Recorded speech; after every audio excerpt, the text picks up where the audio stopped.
जिस कोहरे की वजह से वो एक्सीडेंट हुआ, उस कोहरे का फायदा उठाकर मैं भाग भी सकता था। चिल्लाओ मत, अदब से बात करो। भगवान, तू किधर है? तूने मेरी गाड़ी का लाइसेंस छीनवा दिया। मैं ट्रक नहीं चला सकता। मेरी मांग का सिंदूर उजाड़ कर तेरा जी नहीं भरा। जो ये रिश्ता छोड़कर मुझे भी अपने बाप का भागी बनाना चाहता है। क्यों रे दुश्मन, आज बड़ा उदास है?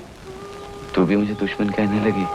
दुश्मन 1972 उदास स्माइली, एक फिल्म, एक किरदार और दो सुपरस्टार्स के बीच दबी रह गई कहानी।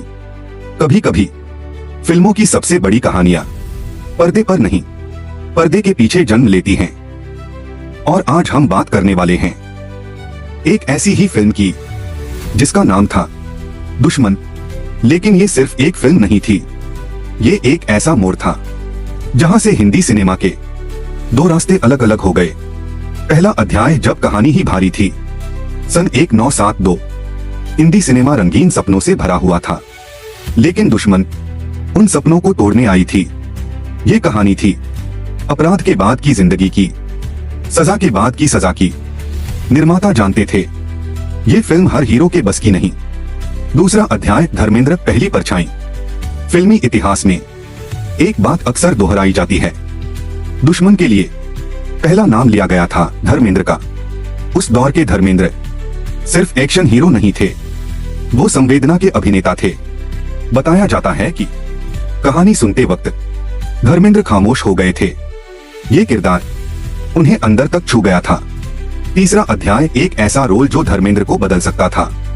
फिल्म समीक्षक मानते हैं कि अगर धर्मेंद्र ये रोल करते तो उनका करियर एक अलग दिशा ले सकता था, क्योंकि ये किरदार मसल्स नहीं, मौन मांगता था और धर्मेंद्र के भीतर वो मौन मौजूद था। चौथा अध्याय तभी आया सुपरस्टार। लेकिन उसी समय हिंदी सिनेमा पर एक नाम छाया हुआ था, राजेश खन्ना।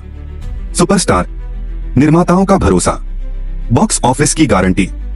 बताया जाता है कि फिल्म के आखिरी चरण में निर्माताओं ने अपना फैसला बदल लिया। पांचवा अध्याय एक फोन कॉल और सब बदल गया। फिल्मी गलियारों में आज भी एक किस्सा घूमता है।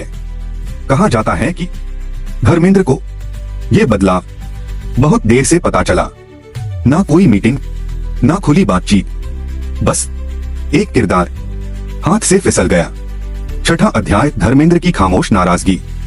धर्मेंद्र ने कभी खुलकर शिकायत नहीं की, लेकिन जो लोग उन्हें करीब से जानते थे कहते हैं ये फिल्म उन्हें अंदर तक चुभ गई थी, क्योंकि ये सिर्फ रोल नहीं था, ये भरोसे की बात थी।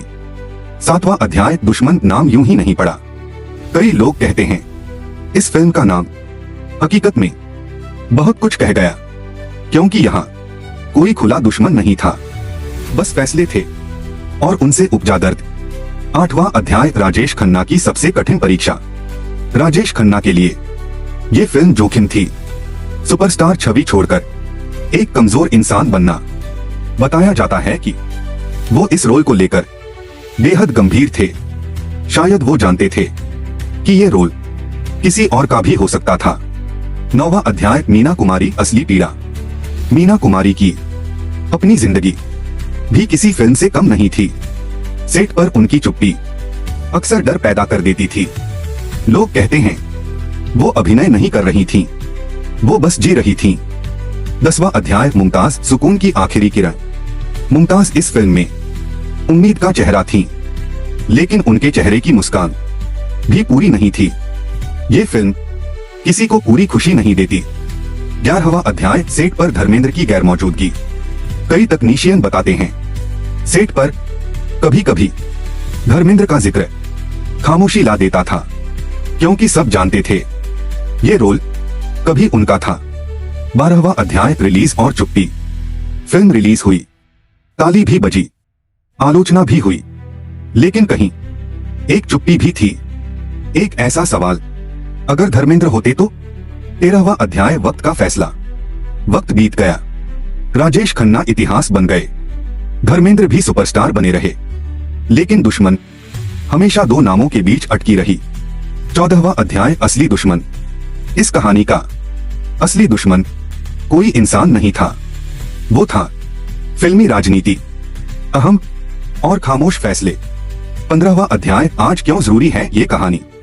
आज के दौर में जब फिल्में 100 करोड़ की बात करती हैं, दुश्मन आत्मा की बात करती है और धर्मेंद्र की वो अधूरी मौजूदगी इसे और भी भारी बना देती है।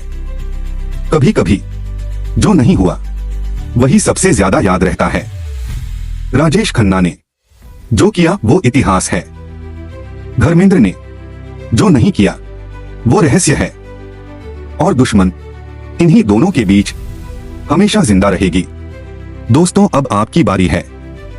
अगर इस फिल्म दुश्मन में धर्मेंद्र होते तो क्या आपको लगता है ये फिल्म और ज्यादा सुपरहिट होती, या फिर राजेश खन्ना ने ही इस किरदार को वो गहराई दी जिसकी इस कहानी को जरूरत थी? कमेंट बॉक्स में जरूर लिखिए आपकी राय क्या है, और साथ ही ये भी बताइए आपको कौन सा हीरो सबसे ज्यादा पसंद है, राजेश खन्ना, धर्मेंद्र या कोई और अभिनेता? आपका एक एक कमेंट इस चैनल की सबसे बड़ी ताकत है। और हाँ दोस्तों, अगर आपको ऐसी रहस्यमयी, इमोशनल और फिल्मी इतिहास से जुड़ी कहानियां पसंद हैं तो मेरे चैनल को सब्सक्राइब करना बिल्कुल न भूलें और वीडियो को लाइक और शेयर जरूर करें। फिर मिलेंगे एक और अनसुनी फिल्मी कहानी के साथ।